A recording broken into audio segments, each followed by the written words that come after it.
आज हम लोग मैट्राइसेस की एक्सरसाइज 2.3 का सॉल्व करेंगे क्वेश्चन नंबर 1, जिसमें 3 क्वेश्चन है जो मैंने यहाँ पे बोर्ड पे लिख दिए हैं और ये एप्लीकेशन ऑफ मैट्राइसेस पे बेस्ड है।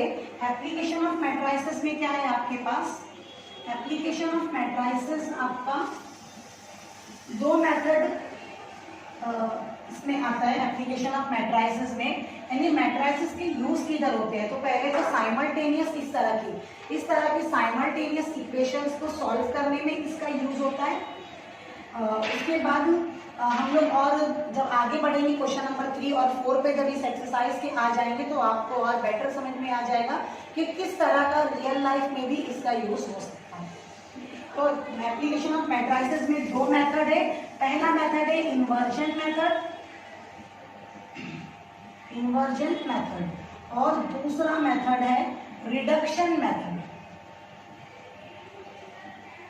इन्वर्जन मेथड और रिडक्शन मेथड। तो आपका क्वेश्चन नंबर 1 में आपको इन्वर्जन मेथड यूज करना है। मैं बताती हूँ डिटेल में कि इन्वर्जन मेथड क्या होता है और रिडक्शन मेथड क्या होता है। सिर्फ आपको जो भी मैट्रिक्स दिया रहेगा, ये हम कर चुके हैं, जो भी मैट्रिक्स दिया रहेगा जैसे 1 2 3 4 ये एक मैट्रिक्स है, तो आपको क्या करना है, नाम से पता चल रहा है कि इसको रिड्यूस करना है, इसको कम करना है। तो यहाँ इसको आप अपर ट्रायंगुलर फॉर्म में या तो कन्वर्ट कर सकते हैं या तो लोअर ट्रायंगुलर फॉर्म में कन्वर्ट कर देंगे, तो ये आपका मैट्रिक्स रिड्यूस हो जाएगा और ये सॉल्व करना फिर काफ़ी इजी हो जाएगा। तो ये रिडक्शन मेथड है जो कि क्वेश्चन नंबर 2 में आएगा। फिलहाल हम लोग इन्वर्जन मेथड कर रहे हैं क्वेश्चन नंबर 1 में। तो मैं आपको बताती हूँ कि ये कैसे आपको स्टार्ट करना है, कैसे पेपर में इसका प्रेजेंटेशन रखना है। तो द अबव इक्वेशंस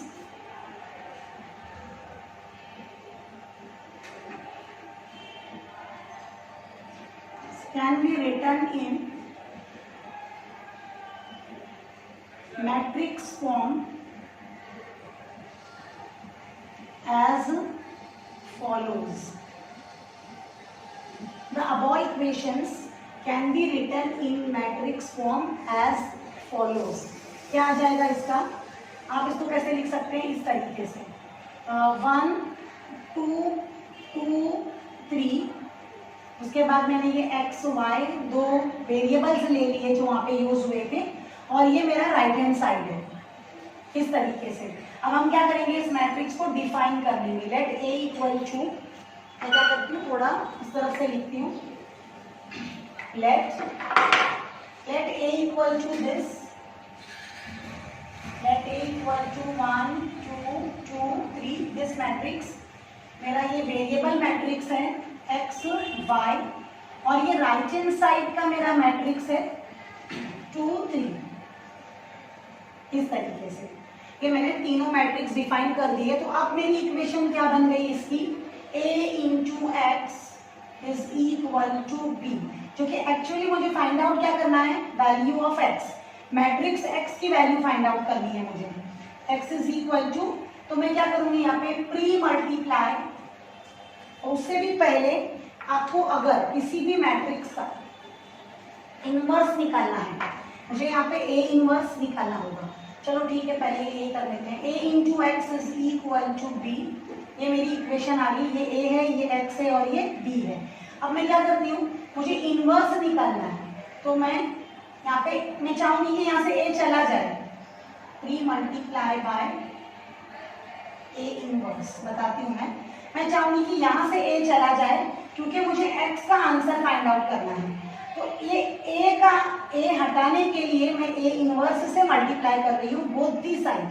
तो ये मैंने a इनवर्स से यहाँ भी मल्टीप्लाई किया, ये x एज इट इज है equal to a inverse into b। इस तरीके से प्री मल्टीप्लाई करना जरूरी है। a inverse into a is I into x is equal to a inverse into b. x is equal to a inverse into b. यहाँ पे pre multiply by a inverse करना जरूरी है, क्योंकि अगर आप इसको बाद में मल्टीप्लाई करोगे a इनवर्स अगर इस तरह से आता है b इंटू a इनवर्स, तो आप देख सकते हो कि a इनवर्स से मेरा a का ऑर्डर 2 क्रॉस 2 है, तो a इनवर्स का भी 2 क्रॉस 2 आ जाएगा और b का मेरा ऑर्डर क्या है 2 क्रॉस 1। तो आप देख सकते हो कि ये कॉलम और ये रो मैच नहीं कर रहे हैं, ये कॉलम और ये रो अगर मैच नहीं करेंगे तो मैं मैट्रिक्स मल्टीप्लिकेशन कर ही नहीं सकती हूँ। इसके लिए इसीलिए मैंने आपको कहा कि आपको यहाँ पे प्री मल्टीप्लाई करना जरूरी है, आप पोस्ट मल्टीप्लाई नहीं कर सकते। मतलब आपका order A inverse into B ही आना चाहिए। अगर आपका order B into A inverse इस तरीके से आता है, अगर आपका ऑर्डर आप ये लिख देते हो तो ये दोनों का मल्टीप्लिकेशन आपसे पॉसिबल नहीं होगा। प्लीज ये बात यहाँ पे बहुत इंपॉर्टेंट है, याद रखें। अब मैं x is equal to A inverse into B पे पहुंच गई हूँ। मुझे x की वैल्यू निकालनी है, उसके लिए मुझे जरूरत है ए इनवर्स की। ए इनवर्स निकालने के दो मेथड है जो हमने एक्सरसाइज 2.2 में सीखा। अगर आपने एक्सरसाइज 2.2 नहीं सॉल्व की होगी तो आपको ये आगे आप सॉल्व करने नहीं आएगा। ए इनवर्स निकालने के लिए आप चाहे तो एडजॉइंट मेथड स्टूडेंट्स को इजी लगता है वो कर सकते हैं, और अगर आपने थोड़ी प्रैक्टिस की होगी तो आपको रो ट्रांसफॉर्मेशन का मेथड भी आ जाएगा। तो आप क्या करेंगे, पहले ए इनवर्स निकालने से पहले मुझे ये चेक करना होगा कि ए इनवर्स एग्जिस्ट भी करता है या नहीं करता है। तो उसके लिए हम लोग क्या करते हैं, इनवर्स मैट्रिक्स उसी मैट्रिक्स का पॉसिबल होता है जो नॉन सिंगुलर होते हैं। और नॉन सिंगुलर कोई भी मैट्रिक्स कब होता है, जब उसकी डिटर्मिनेंट वैल्यू नॉन जीरो आती है। तो यहाँ पे पहला काम है मेरा कि मैं डिटर्मिनेंट ऑफ ए कैलकुलेट करूँ। डिटर्मिनेंट ऑफ ए मेरा अगर नॉन जीरो आता है तभी मेरा ए इनवर्स एग्जिस्ट करेगा, अदरवाइज मेरा ए इनवर्स लाना ही पॉसिबल नहीं है।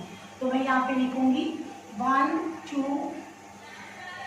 2 3 इस तरीके से, और ये मल्टीप्लाई करेंगे हम 3 -4, मेरा आंसर आ गया -1 which is not equal to 0, therefore A inverse exist, ऐसे लिखेंगे। फिर हम लोग ए इनवर्स निकालेंगे। यहाँ पे ए इनवर्स एग्जिस्ट होता है क्योंकि मेरा आंसर नॉन जीरो आया है। अब मैं क्या करूंगी, A inverse, to find A inverse we use a into a inverse is equal to I, this relation a into a inverse is equal to I, ये मैं यूज करूंगी। अब देखिए a मेरे पास है इधर, a मैट्रिक्स है मेरे पास में 1 2 2 3, a इनवर्स मैं निकाल रही हूँ, और आइडेंटिटी मैट्रिक्स क्या आ जाएगा 1 0 0 1 इस तरीके से 1 0 0 1। अब आप क्या करेंगे, इसको चेंजेस करके इस ए मैट्रिक्स के अंदर धीरे धीरे इसको आइडेंटिटी मैट्रिक्स बनाएंगे। आइडेंटिटी मैट्रिक्स बनाने के लिए मैंने क्या कहा है आपको, इधर 0 करना है, 1 0 1 और यहाँ पे 0 इस तरीके से ही जाना है। तो मेरा पहला काम होगा कि मैं यहाँ पे 0 बनाऊँ। यहाँ पे 0 में कैसे बनाऊंगी, रो 2 में चेंजेस हो रहे हैं, रो 2 चेंजेस एज रो 2 -2 टाइम्स रो 1। तो हम लोग क्या करेंगे, रो 1 को ऐसे ही जल्दी जल्दी कॉपी कर लेंगे क्योंकि इसमें कोई चेंज तो होना नहीं है, तो इसको ऐसे आप अच्छे से लिख दीजिए। ये 2 -2 0 3 -4 -1, ये हो गया मेरा 0 -2 1, ऊपर 0 है तो इसमें कोई चेंज नहीं होगा, इधर 1 ही आएगा। अब मैं क्या करूँगी, यहाँ पे -1 नहीं चाहिए, +1 चाहिए, तो इसको माइनस से मल्टीप्लाई कर दूंगी। -1 into row 2 1 2 0 1 A inverse is equal to 1 0 2 -1, minus से मल्टीप्लाई किया है ना रो 2 को, इसलिए सारी साइन चेंज हो गई है। अब हमारा काम इजी हो गया है, 1 0 1 तो आ गया है, सिर्फ यहाँ पे 0 लाना है। तो यहाँ पे 0 लाना है मतलब रो 1 को मुझे चेंज करना है। तो रो 1 कैसे चेंज होगा, रो 1 में से मैं माइनस करूंगी 2 टाइम्स रो 2। तो यहाँ पे मैं करती हूँ 1 माइनस, नीचे उसके एंट्री 0 है तो कुछ फर्क नहीं पड़ने वाला है, ये 2 -2 ये यहाँ पे 0 हो जाएगा, और नेक्स्ट एंट्री 0 1 हम लोग ऐसे ही लिख देंगे ए इनवर्स। नीचे की एंट्री में कॉपी कर लेती हूँ 2 -1, और यहाँ पे 1 -4 -3 0 माइनस माइनस प्लस और 2 1 जा 2, तो ये +2 आ जाएगा। तो आप देख सकते हैं कि ये आई बन गया मेरा, आइडेंटिटी मैट्रिक्स है। I into A inverse is equal to -3 2 2 -1, इस तरीके से। अब ये आई इंटू ए इनवर्स, इसका आंसर आ जाएगा मुझे A inverse. A inverse is equal to -3 2 2 -1। ये हो गया मेरा ए इनवर्स का आंसर, जो कि मैं सब्स्टिट्यूट करूंगी अपनी इक्वेशन नंबर 1 में। तो यूजिंग 1, अब मैं 1 का यूज कर रही हूँ। 1 क्या है मेरा, x is equal to A inverse into B है। x भी मेरा एक मैट्रिक्स है। x कौन सा मैट्रिक्स है मेरा, X Y matrix. A inverse का आंसर जस्ट अभी मैंने निकाला है यहाँ पे, -3 2 2 -1। और बी मैट्रिक्स मुझे क्वेश्चन में गिवन था। बी क्या था मेरे पास, 2 3 x y। अब हम क्या करेंगे, रो 1 कॉलम 1, रो 2 कॉलम 1। ठीक है, कॉलम तो एक ही है, इसका ऑर्डर आप देख सकते हैं 2 क्रॉस 2 है, इसका 2 क्रॉस 1 है। तो ये 2 और ये 2 मैच कर रहा है, इसलिए मैट्रिक्स मल्टीप्लिकेशन पॉसिबल है। इसीलिए मैंने वहां पे प्री मल्टीप्लाई करने पर फोर्स किया था। अगर आप इसको, ये ए इनवर्स को यानी इस मैट्रिक्स को इधर लिखते हैं बाद में, तो ये मल्टीप्लाई करना पॉसिबल नहीं होगा। प्लीज इसको बहुत केयरफुली ये पॉइंट को नोट करें। -3 इंटू 2 -6 प्लस 2 3 जा 6, 2 2 जा 4 -3, इस तरीके से आप देख सकते हैं कि मेरे मैट्रिक्स का ऑर्डर मेरे क्वेश्चन में जो मैट्रिक्स है उससे मैच कर रहा है, 0 और ये 1। तो अब आप क्या करेंगे, by comparing both the side, और बाय इक्वालिटी ऑफ मैट्रिसेस भी लिख सकते हैं।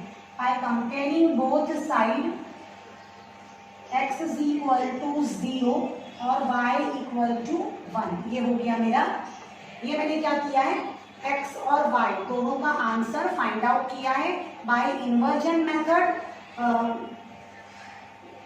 आपको एग्जाम में अगर ये मेथड पूछता है तो आपको ये पूरे स्टेप्स फॉलो करने हैं। बस आप ए इनवर्स निकालने के लिए कोई भी मेथड यूज कर सकते हैं। अब हम लोग क्वेश्चन नंबर 3 देखेंगे। आप देख सकते हैं क्वेश्चन नंबर 2 भी बोर्ड पे लिखा हुआ है, बिल्कुल इसी तरीके से है। आप ट्राई करेंगे, आपको आंसर जरूर आएगा। अब हम क्वेश्चन नंबर 3 करते हैं, उसके बाद हमारा क्वेश्चन नंबर 1 कंप्लीट हो जाएगा। क्वेश्चन नंबर 3 मैंने लिख दिया है, इसको भी बिल्कुल हम वैसे ही करेंगे जिस तरह हमने क्वेश्चन नंबर 1 किया है। तो the above equations solution, the above equations can be written in matrix form as follows। इसको मैं लिखती हूँ ऐसे, पहला मैट्रिक्स मेरा 2 6, ये कोएफिशिएंट ऑफ मैट्रिक्स है। यहाँ मैंने 2 1 x के कोएफिशिएंट लिखे हैं और यहाँ पे मैं y के कोएफिशिएंट लिख रही हूँ। ये हो गया x y और इधर आ गया मेरा 8 5, इस तरीके से। अब आप ये तीनों मैट्रिक्स को डिफाइन कर लीजिए सेम वे जो हमने क्वेश्चन नंबर 1 में किया था। Let a equal to 2 6 1 3, x matrix मेरा x y और ये मेरा b मैट्रिक्स 8 5। अब हम लोग क्या करेंगे, हमारी इक्वेशन कैसे हो गई, a into X is equal to B. मैं बार बार बोल रही हूँ कि यहाँ पे आपको pre multiply by A inverse करना है। Pre multiply by A inverse आपने किया तो यहाँ पे क्या हो जाएगा, ए इनवर्स इंटू ए, इधर x is equal to A inverse into B. A inverse हमारा पहले आना जरूरी है, नहीं तो आप इनका बाद में मल्टीप्लिकेशन नहीं कर सकते। i into X is equal to A inverse into B. तो ये आ गया मेरा question, x is equal to A inverse into B, इस तरीके से।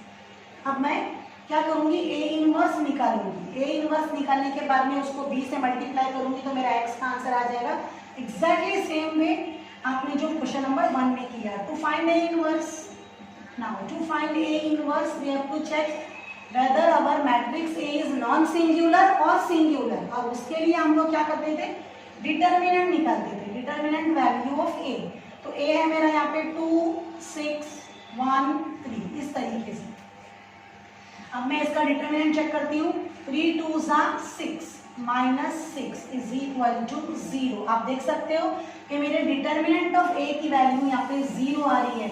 इसका मतलब है ए इज सिंगुलर है, मतलब इसका ए इनवर्स एग्जिस्ट नहीं करता है, therefore A inverse does not exist. अगर मेरा ए इनवर्स एग्जिस्ट ही नहीं करता है तो मैं यहाँ पे ए इनवर्स निकाल के बी से मल्टीप्लाई कर ही नहीं सकती। तो यहाँ पे हम लोग क्या लिखेंगे, बाय, आप दूसरे कोई मेथड से कर सकते हो इसको सॉल्व, लेकिन इन्वर्जन मेथड से ये क्वेश्चन सॉल्व नहीं हो सकता। therefore by the method of inversion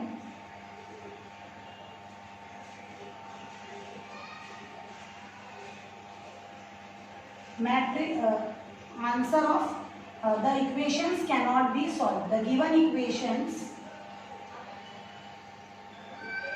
cannot be solved. Okay, आप दूसरे मेथड से कर सकते हो, साइमल्टेनियस मेथड से आ जाएगा, क्रैमर रूल से आ जाएगा, और आगे हम देखेंगे रिडक्शन मेथड भी अपना, उससे भी ये सॉल्व हो सकता है। तो यहाँ पे मैंने क्वेश्चन नंबर 3 करा दिया। अब आपको क्वेश्चन नंबर 1 जो हमारा था इन्वर्जन मेथड, वो यहाँ पे कंप्लीट होता है। अब हम लोग क्वेश्चन नंबर 2 पे लिख दिया है। ये देखिए, इसमें आपको कौन सा मेथड यूज करना है, रिडक्शन मेथड, और नाम से ही पता चलता है कि रिडक्शन मेथड में क्या करना होगा। रिडक्शन मेथड में हमको जो मैट्रिक्स यहाँ पे बनेगा उसको रिड्यूस करना है, या तो अपर ट्राइंगुलर फॉर्म में या तो लोअर ट्राइंगुलर फॉर्म में। तो नाम से ही आप बहुत सारा इसमें बहुत कुछ इसमें गेस कर सकते हैं। ये 4 क्वेश्चंस आपको इसमें एज अ सब क्वेश्चंस दिए हुए हैं। तो ये 4 क्वेश्चन में से हम लोग कोई 2 क्वेश्चन अच्छे से सीख लेंगे और 2 क्वेश्चन आप अपने से ट्राई करिएगा। तो मैंने ये पहला क्वेश्चन बोर्ड पे लिख दिया है, देखते हैं इसको कैसे सॉल्व करना है। द अबव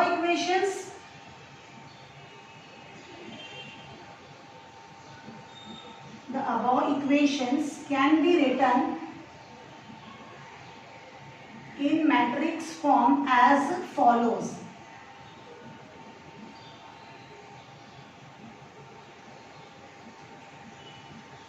अब आप इसको मैट्रिक्स फॉर्म में लिखने की कोशिश करिए। ये पहला मैट्रिक्स हमारा क्या होता है, coefficient of x and y. तो ये मैंने एक्स के कोएफिशिएंट्स लिख दिए 2 3, यहाँ पे 1 और 5 आ गया। ये दूसरा जो मैट्रिक्स होता है वो मेरा वेरिएबल वाला मैट्रिक्स होता है, जिसकी मुझे वैल्यूज निकालनी होती है। और थर्ड मैट्रिक्स जो है यहाँ पे 5 3। अब यहाँ पे इसके बाद आप क्या करेंगे, इस मैट्रिक्स को, जो मैट्रिक्स है यहाँ पे ट्रांसफॉर्मेशन मेथड अप्लाई करेंगे और इसको रिड्यूस करेंगे आइदर लोअर ट्राइंगुलर फॉर्म में या अपर ट्राइंगुलर फॉर्म में। आपको यहाँ पे ट्रांसफॉर्मेशन से यूज करना है, लेकिन आप एक बात का इधर ध्यान दें कि आप इधर कॉलम ट्रांसफॉर्मेशन यूज नहीं कर सकते, क्योंकि यहाँ पे मेरे पास एक ही कॉलम है। तो आपको इधर रो ट्रांसफॉर्मेशन ही यूज करना होगा।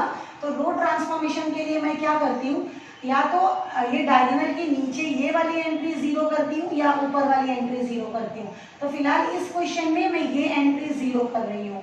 तो ये एंट्री 0 करने के लिए हम लोग क्या करेंगे, सेम वही मेथड जो आपने 9th स्टैंडर्ड में कभी किया होगा, साइमल्टेनियस इक्वेशंस को सॉल्व करने के लिए। देखिए, अगर आप ये दोनों x के कोएफिशिएंट सेम करना चाहते थे तो आप क्या कर देते, इक्वेशन 3 में 3 है, यहाँ पे 2 है, तो आप इधर 2 से मल्टीप्लाई करेंगे और इधर 3 से मल्टीप्लाई करेंगे। इस तरह से हम 9th स्टैंडर्ड में सोचते थे साइमल्टेनियस सॉल्व करने के लिए। वही सेम ट्रिक मैंने अप्लाई की है। आप यहाँ पे 3 है तो ऊपर के 2 से मल्टीप्लाई कर दीजिए, और यहाँ पे 2 है तो ये नीचे के 3 से मल्टीप्लाई कर दीजिए, तो ये भी 6 हो जाएगा और ये भी 6 हो जाएगा। और फिर आप इसको माइनस करेंगे तो आपको ये एंट्री 0 मिल जाएगी। सेम वे आपको जैसे साइमल्टेनियस इक्वेशन सॉल्व करना आपने सीखा था, उसी तरह से आपको सोचना है। लेकिन मैं चेंजेस कहाँ चाहती हूँ, रो 2 में चेंजेस चाहती हूँ, तो मैं यहाँ पे लिखूंगी रो 2 चेंजेस। पहला रो 2 लिखूंगी 2 इंटू रो 2 वाली एंट्री को मैं 2 से मल्टीप्लाई करूंगी, माइनस करूंगी 3 से मल्टीप्लाई करके। देखो यहाँ के नंबर को इधर मल्टीप्लाई किया है और यहाँ वाले नंबर को इधर मल्टीप्लाई करके माइनस किया है 3 इंटू रो 1। अब हम क्या करेंगे, इस ट्रांसफॉर्मेशन को लिखने के बाद जिसमें चेंजेस नहीं हो रहे हैं उसको ऐसे ही कॉपी कर लेते हैं, एक्स वाई और ये 5, क्योंकि रो 1 में मेरा कुछ चेंज नहीं हो रहा है, सिर्फ रो 2 में चेंज हो रहा है। अब यहाँ पे ध्यान से आप करेंगे 2 इंटू 3, अब चाहे तो लिख के भी कर सकते हैं, 2 इंटू 3 माइनस 3 इंटू 2, रो 1 में 2 है, इधर यहाँ पे रो 1 है उसके लिए यहाँ पे 2 है, तो 3 इंटू 2, तो ये हो गया 6 माइनस 6 0, ये एंट्री मेरी 0 आ गई। ये भी ध्यान से करिए, 5 2 ज़ा 10, 2 इंटू 5 माइनस 3 इंटू 1, 3 इंटू 1, 5 2 ज़ा 10 माइनस 3, ये एंट्री आ गई मेरी 7, तो यहाँ पे मैं 7 लिख देती हूँ। इसी तरह सेम वे आपको यही ट्रांसफॉर्मेशन इसमें भी अप्लाई करना है, इस तरफ के राइट हैंड साइड के मैट्रिक्स में भी। तो यहाँ पे क्या हो जाएगा, 3 2 ज़ा 6, 6 मैं यहाँ नीचे लिखती हूँ, 2 इंटू 3 माइनस 3 इंटू 5, रो 1 में 5 है मेरा, तो ये हो गया 6 minus 15, this is minus 9, 3 into 2, 3 2 ज़ा 6 माइनस 3 इंटू 5। देखिए यहाँ पे मैंने रॉन्ग कॉपी किया है, -3 था इधर, लेकिन मैंने सिर्फ +3 लिखा था।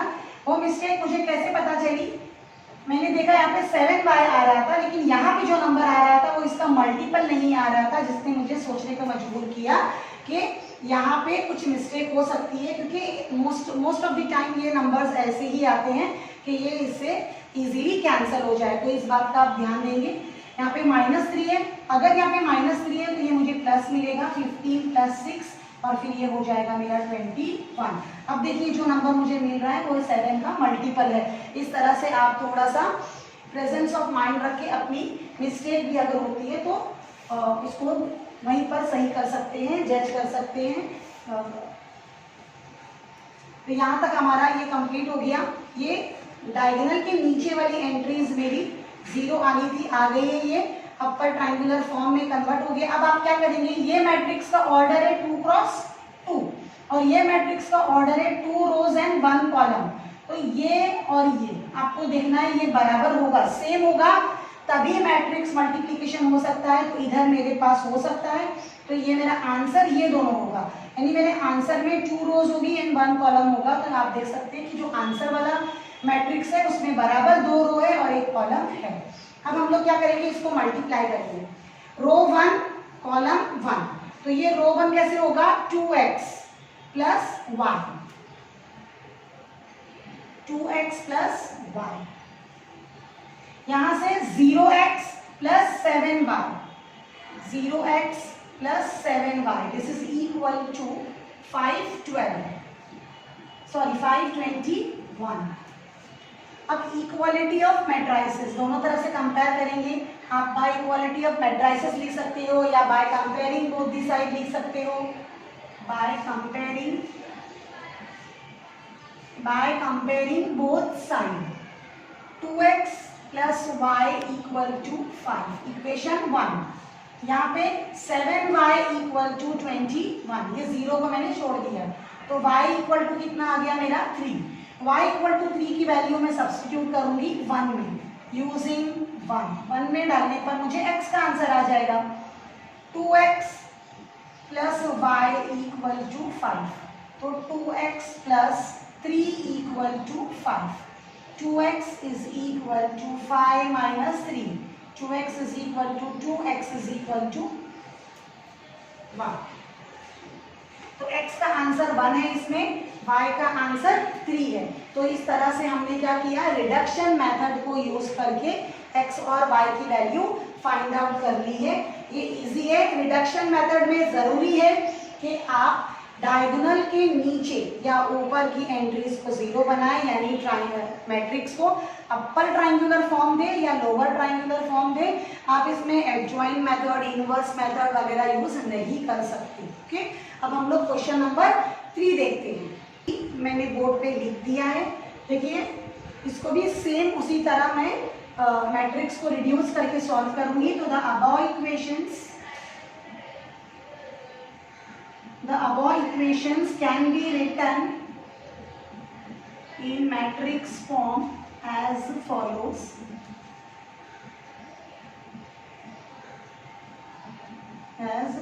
इसको आप मैट्रिक्स फॉर्म में लिखिए। मैट्रिक्स फॉर्म में ये किस तरह आ जाएगा, 3 4 -1 1 x y is equal to 1 6। ये इस तरह से ये मैट्रिक्स फॉर्म में मेरे को मिल गया। अब हम लोग क्या करेंगे, इस मैट्रिक्स को चेंज करेंगे। तो आप देख सकते हैं कि यहाँ पे अगर मैं 1 में -1 प्लस कर दूं तो ये एंट्री 0 इजीली हो जाएगी। तो मैं वही करूंगी ताकि मेरा ये लोअर ट्रायंगुलर मैट्रिक्स फॉर्म बन जाए और मुझे ज्यादा कुछ सोचना नहीं पड़ेगा। तो हम लोग यहाँ पे चेंज करते हैं रो 1 चेंजेस एज रो 1 प्लस रो 2। ये 3 + 4 7 1 - 1 0, ये 4 1 ऐसे ही आएगा क्योंकि हमने इसमें कुछ भी चेंज नहीं किया है। एक्स वाई यहाँ पे भी मैं वही करूंगी, 6 + 1 7 और 6 एज इट इज। ओके, अब देखिए आप ये डायगोनल के ऊपर ये एलिमेंट 1 था वो 0 हो गया है, मतलब ये लोअर ट्रायंगुलर फॉर्म में कन्वर्ट हो गया है। आप अपर लोअर कुछ भी बना सकते हैं, whichever way is convenient for you. अब इसको जस्ट मल्टीप्लाई करना है मुझे, तो ये हो जाएगा 7x इज इक्वल टू 7। अगर आपको नहीं समझ रहा है, 7 × x प्लस 0 × y, तो वो मैंने स्किप किया था पहले लेकिन अभी लिख दिया है। 4x plus y equal to 6। अब यहाँ से आप ये 0y को हटा दीजिए।